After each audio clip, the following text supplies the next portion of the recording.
இப்பதான் நம்ம சேனலுக்கு முதல் முறையா வரீங்கன்னா கீழே உள்ள சப்ஸ்கிரைப் பட்டனை அழுத்தி சப்ஸ்கிரைப் பண்ணிக்கோங்க.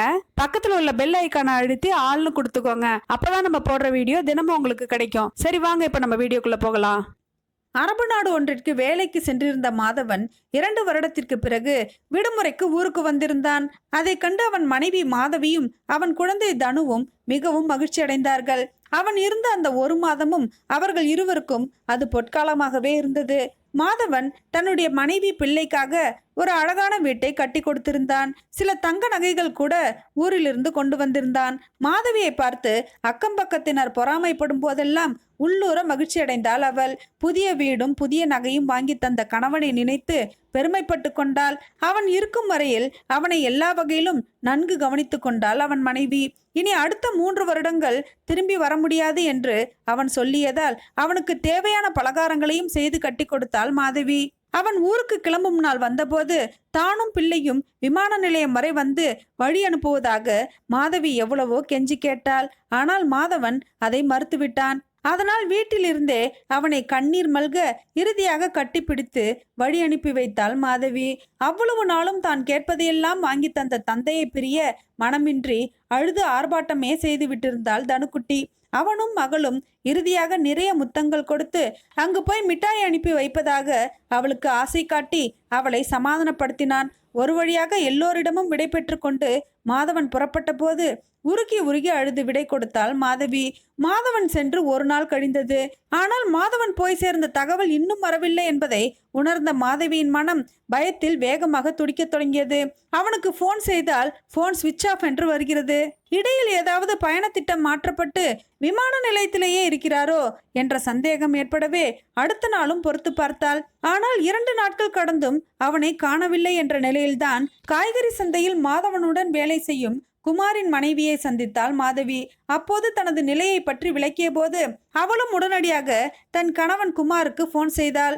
அப்பொழுது குமார் அதிர்ச்சி தரும் செய்தியை கூறினான். மாதவன் ஃபேஸ்புக்கில் ஒரு பெண்ணுடன் பழகி வந்திருக்கிறான். அவளை பிடித்திருப்பதால் மாதவியை விவாகரத்து செய்துவிட்டு அந்த பெண்ணை திருமணம் செய்ய போகிறான்.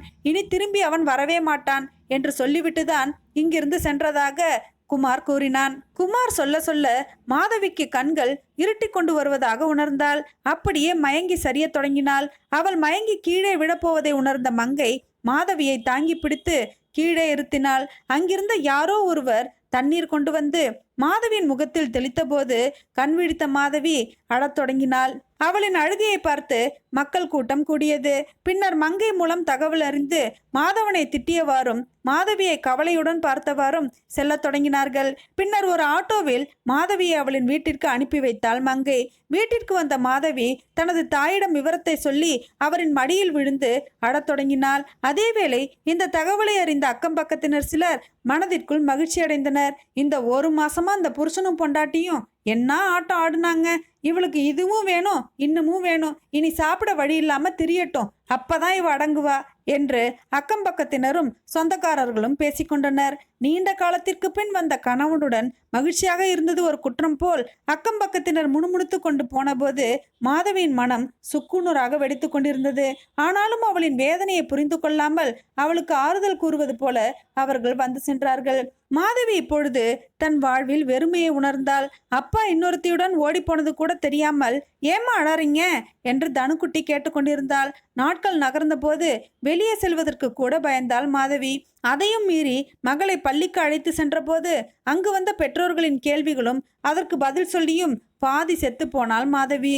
ஏதோ நடைப்பணம் போல 1 மாதம் ஓடிய போது அவன் வாங்கி தந்த தங்க நகையை அடகு வைத்து அடுத்த மாதத்தை நகர்த்தினாள் மாதவி. இனி இப்படியே அடகு வைத்து கொண்டிருந்தால் கடைசியில் பிச்சைதான் எடுக்க வேண்டும் என்று எண்ணியவாறே வேலை தேடத் தொடங்கினாள் மாதவி.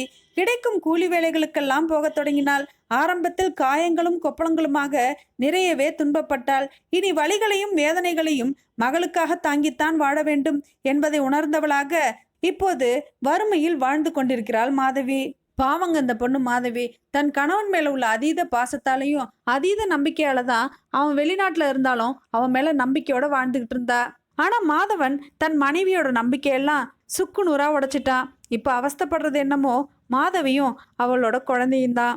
இந்த மாதிரி சம்பவங்கள் நாட்டுல நிறைய இடங்கள்ல நடந்துகிட்டு தாங்க இருக்கு. இதை பற்றி உங்களுடைய கருத்துக்களை கமெண்ட் பாக்ஸில் எழுதுங்க.